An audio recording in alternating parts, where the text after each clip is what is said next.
Ngayon, dakuin ho natin si hindi, ito si Pangulong Bongbong muna. Dakuin natin si Pangulong Bongbong Marcos, mga kababayan. Kasi ewan ko bakit hindi ho maintindihan ng mga DDS. Hindi ho maintindihan ng mga DDS, mga bossing, yung reconciliation na sinasabi.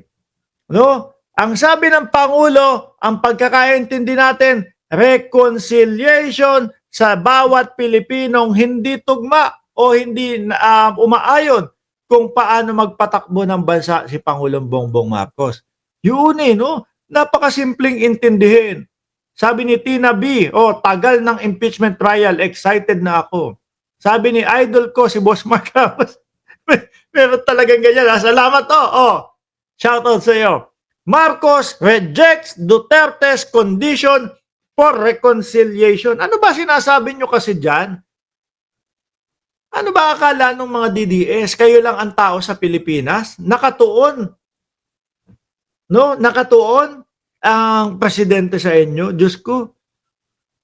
Galit na galit nga kayo, di ba? Galit na galit tong mga DDS na to kay Pangulong Bongbong Marcos, mga bossing. Bakit ho? Kasi 'di ba, kung ano-ano ng pagpapapansin nila kay Pangulong Bongbong Marcos, hindi sila pinapansin. Tuloy-tuloy lang po ang pagtatrabaho. Kung ano-ano ng distraction ang ginagawa nila para bumagsak ang gobyerno ni Pangulong Bongbong Marcos, wala, hindi sila pinapansin. Tuloy-tuloy lang ho, mga kababayan. Ngayon naman, merong sinabing reconciliation, inaako naman nila masyado. Sila daw ho yun, sila lang yun, sila lang. At ang hiling nung iba, sabi, ano mo muna, pauwiin mo muna si si Duterte, no? Kung sincere ka o sincero ka diyan sa sinasabi mong reconciliation, pauwiin mo muna si dating Pangulong Duterte. Di ba? Hindi ho mangyayari yun. Kahit ho ang ating presidente maglupasay, no? Sabi, pauwiin nyo na, ICC, pauwiin nyo na. Si dating Pangulong Duterte, hindi ho mangyayari yun at hindi ibibigay ng ICC. Nando na, hawak na nila, umaandar na yung investigasyon, umaandar na ang paglilitis, no? Nagiging balanse na ang trato doon sa mga kapamilya ng mga nabiktima, di umano. Bakit ibibigay? Tatapusin ang 8 taon hanggang 10 taon na pagliliti sa dating Pangulong Duterte, saka pauuwiin ang dating Pangulo. Pero ngayon, tiis-tiis. No? Bisit-bisit muna. Malabo.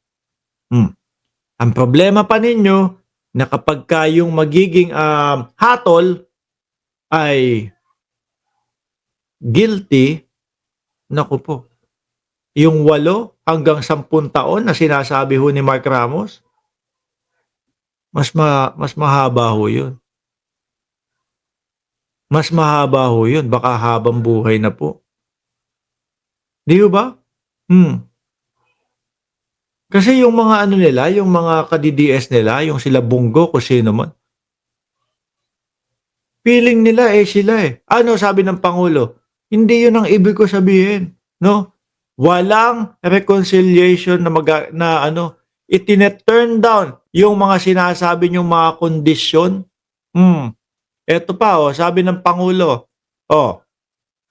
The President said he does not need any more enemies and that he needs friends and allies who will work with him and help improve the country. Pangkalahatan, hindi lang po pang Duterte. However, allies of Duterte family said Marcos must first exert effort to bring home the 80-year-old former president from The Hague, where he is detained pending his trial before the International Criminal Court for his bloody war illegal drugs. Malabo. Ano po? Hindi, ang akala ko ba kayo maiuwi nyo? Di ba? Akala ko yung sinasabi ho ng mga DDS, nasabi ng Duterte, maiuwi nila si dating Pangulong Duterte. Di ba? Basta! Iboto nyo ang Duterte. Naku po. Iuuwi si dating Pangulong Duterte. Ano nangyari? Bakit ganun? Hindi na? Wala na? Ay, hindi. Talo pala. No? Talo pala. Oh, 70% ho, mga kababayan, 70% in Tagalog. Talo yung Duterte. Baka kaya ngayon, dito sila bumabawi, no? Iuwi mo ang dating Pangulong Duterte. Saka kami makikipag-ayos. Hindi naman yan ang gustong sabihin ng Pangulo. Hindi naman direktang para sa kanila lang iyon. Para sa mga kapwa natin Pilipino. Sabi ni Light Yagami, anong benefits ng mga Pilipino sa mga Pilipino pag nauwi yang si Duterte? Ewan ko ho, wala. Hindi, siguro sa mga taga Davao. No, sa mga taga Davao, naku, hanggang ngayon tumatangis, umiiyak pa din yung mga taga Davao. Bakit to? Yung binoto kasi nilang karton hanggang ngayon hindi pa din umuwi. Hanggang ngayon hindi pa din nakakapanumpa. No? Malabo. Kasi ang sabi susubukan daw po ni DILG Secretary John Vic Remulla na magpadala ng tao doon para manumpa si dating Pangulong Duterte. Ewan ko lang kung pagbigyan. Hindi ho ba, mga kababayan? Sa umpisa pa lang naman Sa umpisa pa lang, alam na natin, no, na kaya pinatakbo o kaya tumakbo ng mayor si dating Pangulong Duterte, alam mo nila, natatalunan si Baste Duterte, ilalampaso ng Nograles.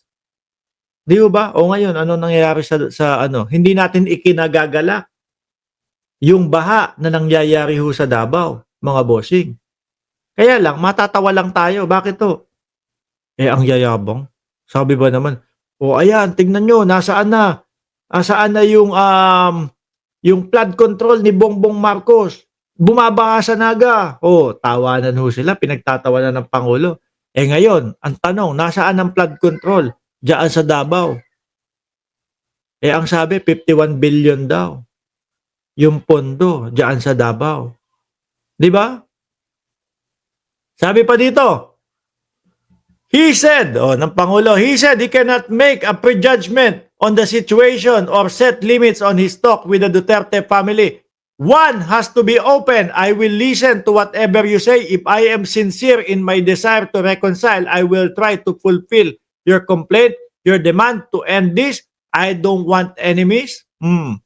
Wala nga daw ho. Eto, nasan ba yung no. Ayan madiin ho na no.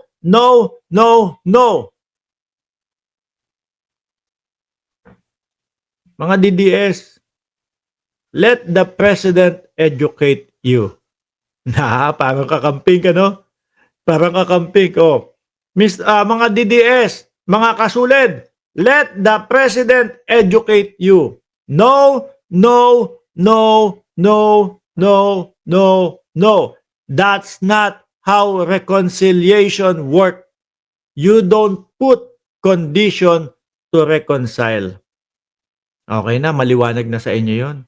Hindi para sa inyo lang yon. Maaari na parte kayo, pero hindi 100% para sa inyo yun. Saklap Napakadaming saging ba dyan sa lugar ninyo? Sa Davao, napakadaming saging ba sa Davao? Puta, mga assuming